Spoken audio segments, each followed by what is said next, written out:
Want to know about intermittent fasting? But पता है intermittent fasting है क्या? इसको टाइमिंग कैसे करें, अपने मील्स को कैसे प्लेस करें जिससे कि आपको ज्यादा भूख ना लगे, आपके ऑप्टिमल रिजल्ट्स आए। This video is for everybody who has been on intermittent fasting. या तो आप कर रहे हैं बहुत टाइम से लेकिन आपके रिजल्ट्स थोड़े से स्लो हो गए, या तो आप सोच रहे हो कि आप इंटरमिटेंट फास्टिंग शुरू करो अपनी लो कार्ब कीटोजेनिक डाइट पे, या आप जो भी टाइप की डाइट कर रहे हो आप उसमें इंटरमिटेंट फास्टिंग फर्स्टली इंक्लूड करना चाहते हो। This video is for you. Don't forget to stay tuned till the and.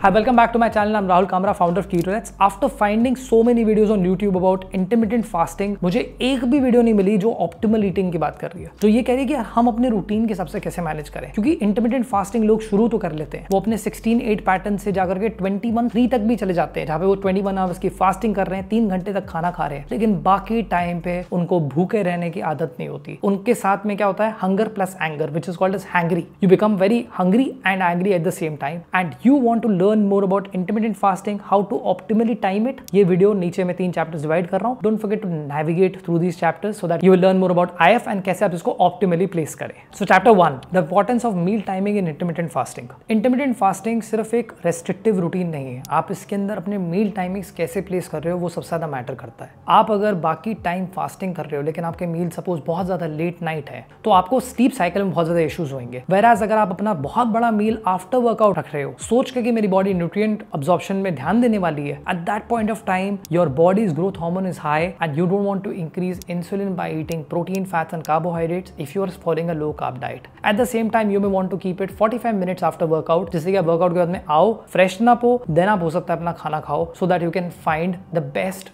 spot where you should keep your meals. Meal timing ज़्यादा इंपॉर्टेंट इसलिए है because IF अगर आप without meal timings, without a comfortable meal timing follow करोगे तो ना आप उसको सस्टेन कर पाओगे, ना आपको रिजल्ट्स मिलेंगे। Hence it is very important for all of us to understand कि इंटरमिटेंट फास्टिंग एक सिर्फ टूल है, इसको आप एक टूल की तरह फॉर अ वाइल यूज कर सकते हो। But if you are person who is thinking कि इंटरमिटेंट फास्टिंग एक डाइट है, तो that's a misconception because diet comprises of all 3 macros, protein, fats and carbohydrates. आप कैसे खा रहे हो, it's just a pattern, it's just a routine जो आप हो सकता है लो कार्ब डाइट, कीटो या तो वीगन डाइट पे भी कर सकते हो। किसी भी डाइट पे आप इंटरमिटेंट फास्टिंग का रूटीन फॉलो कर सकते हो। सो जनरली क्या होता है, लोग इंटरमिटेंट फास्टिंग करते हैं 16 आवर्स की और 8 आवर्स की ईटिंग विंडो रखते हैं, which is doable, easy, but it is too easy for your body. You want to know how to place intermittent fasting की विंडो, कैसे आपको अपनी प्रोग्रेसिव फास्टिंग रूटीन को सेट करना है। नीचे मैं लिंक डाल रहा हूं डिस्क्रिप्शन में, एक पूरी प्लेलिस्ट है, 3 वीडियोस अगर आप देखोगे you will learn everything about intermittent fasting. So don't forget to check out the link for sure. Now we have understood the importance of meal timings and intermittent fasting. Let's move to chapter number 2, the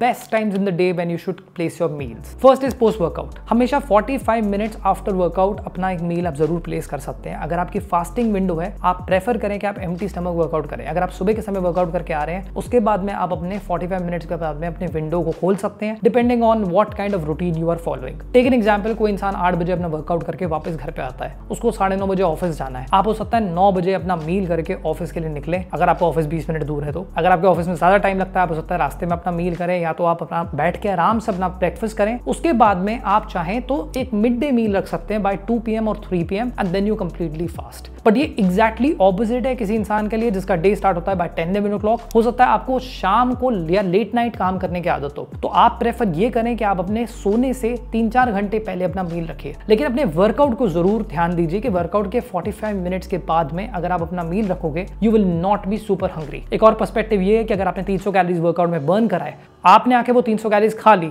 you are the most counterproductive human on this planet. What you have done is, अगर आपके workout ज्यादा भूख लग रही है और आप normal portion ज्यादा खा रहे हो, you should try to go easy in your workout and rather make sure that your diet is more stronger. Second thing which is very important is that this is your worst timing to eat is before sleeping. Always make sure कि आप at least 2 से 3 घंटे पहले अपना खाना finish कर लें। सोने से 2-3 घंटे पहले अगर आप अपना खाना फिनिश कर लोगे, उसके बाद में ही आपको नींद बेटर आएगी। तो पर्सनली मैं आपको बताना चाहता हूँ कि मैं प्रेफर करता हूँ कि मैं शाम के समय अपना मील थोड़ा सा रखूँ फॉर श्योर। तो मेरी जो अपनी इंटरमिटेंट फास्टिंग विंडो होती है वो यूजुअली 5 to 9 या तो 6 to 10 के बीच में मैं रखता हूँ। After that my day ends by 1-2 o'clock and I start my day slightly late as compared to everybody else. You have to figure out कि आपका sleeping time क्या है. क्या आप एक day eater हैं कि आप एक night eater हैं? अगर आप एक night eater हैं और उसको बहुत ज़्यादा late रखेंगे, that's going to cause a lot of issues. Make sure that you keep it according to your routine and observe your energy levels. Third best time which you should consider is that you should keep your midday meals specifically if you are into intense work. For example, अगर आप एक software developer हैं या आप एक take काम करते हैं, आप नॉर्मली लैपटॉप के सामने लगे रहते हैं अपने दिन के समय और आपको लगता है कि यार मेरे को दिन के समय कुछ अपना मील रखना है, so then you can always do a 12 to 6 PM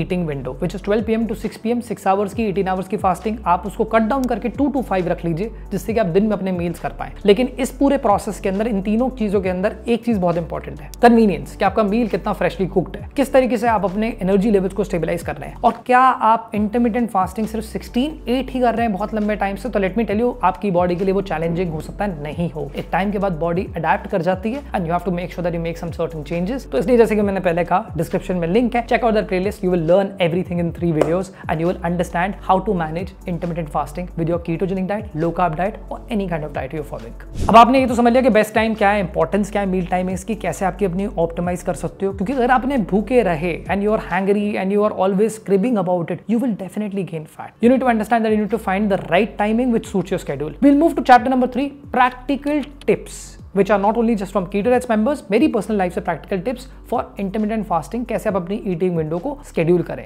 सबसे पहले इंपॉर्टेंट चीज है यूज टेक्नोलॉजी. आप अपने फोन में रिमाइंडर्स, अलार्म्स अपने हिसाब से सेट करें. हो सकता है आप अपने फोन का सिर्फ वॉलपेपर चेंज कर लें जिसके सिर्फ लिखा हो मे बी 9 to 5 की, जैसे नॉर्मली किसी की जॉब होती है, ऐसे आपने लिख दिया 12 to 6 या आपने लिख दिया 2 to 5. आप अपने वॉलपेपर को चेंज करते हैं एक हफ्ते के लिए या आप अपने टाइमिंग्स को चेंज करते हैं जिससे कि आपको रिमाइंडर रहता है कि यार इतने बजे से इतने बजे तक मैंने खाना है. Second thing which is very important is कि आपने इंटरमिटेंट फास्टिंग का रूटीन तो सेट कर लिया, आप बड़े मोटिवेटेड, लेकिन आपका मील प्रिपरेशन नहीं हुई है और आपको लगता है कि यार मैं पूरे दिन भर भूखा रह करके, पूरे दिन भर अपनी फास्टिंग रख करके, शाम को जब मैं घर आता हूं तो मैं फ्रिज खोलता हूं, जो भी मिलता है वो मैं खा लेता हूं. That's a very counterproductive idea. It doesn't make a difference कि आप IF करें, कीटो करें, लो कार्ब करें, you are binge eating. So make sure that you focus on your meal preps beforehand. आपको ये देखना है कि किस टाइम पे आप अपने मील्स बना सकते हो, किस टाइम पे आपके मील्स प्रोक्योर हो सकते हैं. अगर आप सुबह अपना मील लेके जा रहे हो, you definitely have to take care कि आपने हर दिन अपना टिफिन कैरी करना है. अगर सुबह के समय आप वेट करते हो कि आपकी मेड आएगी, फिर वो खाना बनाएगी, या आपके फैमिली में कोई आपके लिए खाना बना रहा है, या आप उठ करके खाना बना रहे हो, that's a very risky thing. हो सकता है आप किस दिन लेट उठे, किस दिन आप रात को बहुत लेट सोए, आप किसी स्ट्रेस की वजह से कुछ काम कर रहे थे या आप नॉर्मली कुछ देख रहे थे टीवी पे और आप लेट तक सोए हैं, तो सुबह का आपका बहुत ज्यादा रिस्की मोमेंट है. इस वजह से जब आप इंटरमिटेंट फास्टिंग का अपना शेड्यूल रूटीन डिसाइड करें तो आप ये ध्यान रखिए कि आपको चूज करना है क्या आपके लिए कन्वीनियंट है, किस टाइम पे आप अपने मील प्रेप्स कर सकते हो. Third thing is which is very important, listen to your body but don't listen to others. हो सकता है आपके आसपास लोग आपको फोर्स कर रहे हो काफी बार मील्स करने के लिए. कभी कभार अगर मान लीजिए 15 दिन में एक बार आपको कहीं बाहर जाना है सोशली, आपका लंच टाइम पे नहीं खाने का विंडो है, आपने खा लिया तो आपने कुछ बड़ा नहीं गलत करा है. लेकिन you need to listen to your body. At times your body is going to give you some indication. Specifically for females during their menstrual cycle,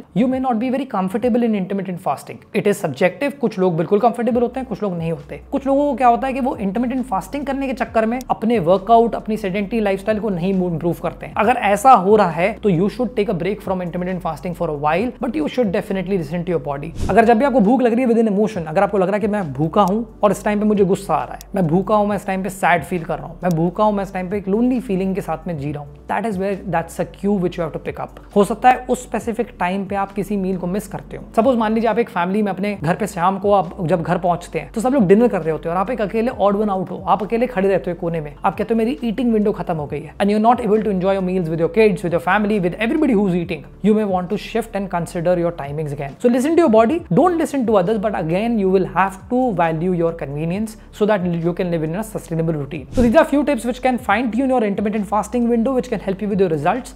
Also results are based on कि आप कितने लंबे टाइम तक इसको continue कर पा रहे हैं, कैसे आपकी सस्टेनेबिलिटी है इसमें, कैसे आपके कन्वीनियंस का ध्यान दिया जा रहा है, कैसे आप अपने मील्स को प्लेस कर रहे हो आपके अपने हंगर क्यूज को देखते हुए. And it is very important for all of us to understand these aspects. So to conclude this video, intermittent fasting is not a diet, it's just a pattern. नीचे description में link है, मैंने तीसरी बार बोल दिया, do check out the playlist. You will learn so much about IF and you should definitely find a sustainable routine which suits your schedule, your progress, and which should keep you motivated. I hope you like the video. Don't forget to share this with your friends and subscribe to the channel pressing the bell icon. And if you're a person who wants to learn more about ketogenic diet, आपको मुझसे बात करनी है, नीचे description में link है, एक strategy call आप मेरे साथ जरूर फिक्स कर सकते हैं. This is free of cost, plan free of cost नहीं है, but definitely we can connect together and strategize if I can help you और if you are a great fit for my program. So एक अपनी personal experience से मैं आपको बताना चाहता हूँ. कीटोरेट्स मेथड पे मैं जब भी किसी के साथ में इंटरमिटेंट फास्टिंग अप्लाई करता हूँ, मैं उनके शुरुआत के 3 महीने में प्रेफर नहीं करता हूँ. उसके बाद ही मैं इंटरमिटेंट फास्टिंग अप्लाई करता हूँ कि चलो ठीक है, अब हम लोग एक स्पेसिफिक डिसिप्लिन तक पहुंच चुके हैं, एक रूटीन को फॉलो कर चुके हैं, and then I would love to use it like a tool. I have a 9-week strategy जो मैंने अपने वीडियोस में भी मेंशन करी है. That 9-week strategy has another 9-week process. If you are interested to know more about it, don't forget to comment in the comment section. I will be happy to make a video for this. अगर आप सीखना चाहते हो ketogenic diet के बारे में, तो Indian keto diet मेरी एक प्लेलिस्ट है, इसको चेकआउट करना मत भूलिएगा. And if you are scared of keto and you want to learn क्या कीटो कोलेस्ट्रॉल इंक्रीज करता है कि नहीं करता है, तो ये वाली वीडियो चेकआउट करना मत भूलिएगा. This is Rahul Kamra. I will see you next week. Signing of.